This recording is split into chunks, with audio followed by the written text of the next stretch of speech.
नमस्कार, ये आकाशवाणी चंडीगढ़ है। अब आप रतिका से प्रादेशिक समाचार सुनिए। जनधन खातों की कुल संख्या 50 करोड़ का आंकड़ा पार कर गई है। केंद्रीय वित्त मंत्रालय ने बताया कि इनमें से 56% खाते महिलाओं के हैं, 67% खाते ग्रामीण और अर्धशहरी इलाकों में खोले गए हैं। इन खातों में 2 लाख करोड़ से अधिक की धनराशि जमा है। मंत्रालय ने बताया कि इन खातों में लगभग 34 करोड़ रुपए कार्ड निःशुल्क जारी किए गए हैं। प्रधानमंत्री जनधन योजना खाते में औसत जमा 4,000 रुपए से अधिक है। 5.5 करोड़ से अधिक जनधन खातों में प्रत्यक्ष लाभ अंतरण हो रहा है।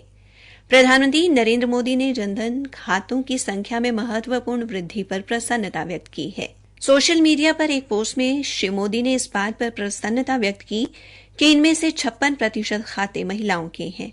उन्होंने कहा कि सरकार ये सुनिश्चित कर रही है कि वित्तीय समावेशन का लाभ देश के हर कोने तक पहुंचे।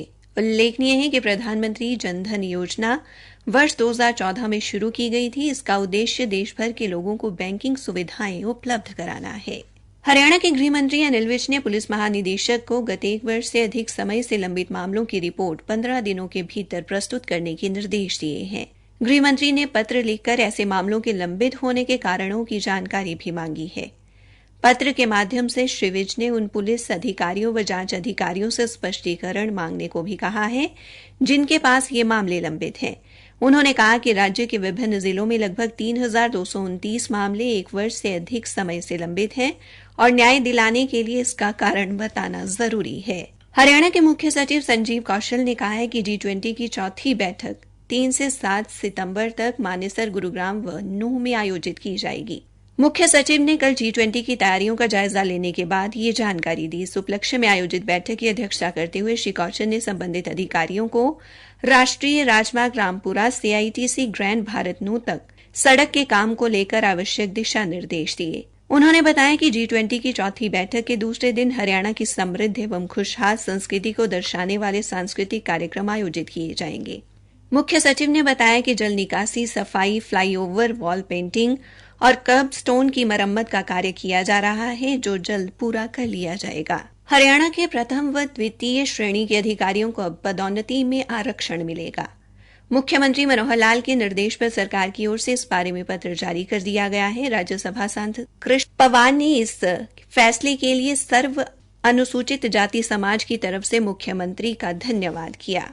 हरियाणा के मुख्य सचिव संजीव कौशल ने कहा है कि राज्य सरकार महिला एवं बाल विकास विभाग के माध्यम से कुपोषित बच्चों के स्वास्थ्य में सुधार लाने के उद्देश्य से एक विशेष अभियान शुरू करेगी।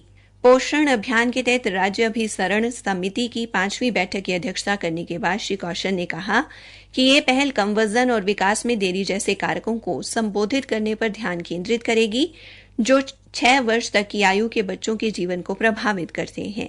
उन्होंने कहा कि वर्ष 2026 तक इन कारकों पर काबू पाने और बच्चों एवं महिलाओं के समग्र स्वास्थ्य को बढ़ावा देने का लक्ष्य रखा गया है। मुख्य सचिव ने महिलाओं और बच्चों में कुपोषण और अनीमिया में सुधार की स्थिति का आकलन करने के लिए एक सर्वेक्षण कराने के महत्व पर बल दिया। श्री कौशल ने कहा कि सरकार 6 महीने की अवधि के लिए मेवात में प्रायोगिक आधार पर गंभीर तीव्र कुपोषण और मध्यम तीव्र कुपोषण का सामना कर रहे बच्चों के लिए एकीकृत बाल विकास योजना के तहत एक स्पिरुलिना आधारित उत्पाद लाएगी। स्पिरुलिना एक शैवाल है जो ताजे या खारे पानी में उगता है, पोषक तत्वों से भरपूर होता है और इसमें एंटीऑक्सीडेंट गुण होते हैं। बेंगलुरु के स्वास्थ्य देखभाल एवं अनुसंधान संस्थान द्वारा किए गए एक अध्ययन में बच्चों को 6 महीने तक स्पिरुलिना देने से कुपोषण में 46 से 67% की कमी देखी गई।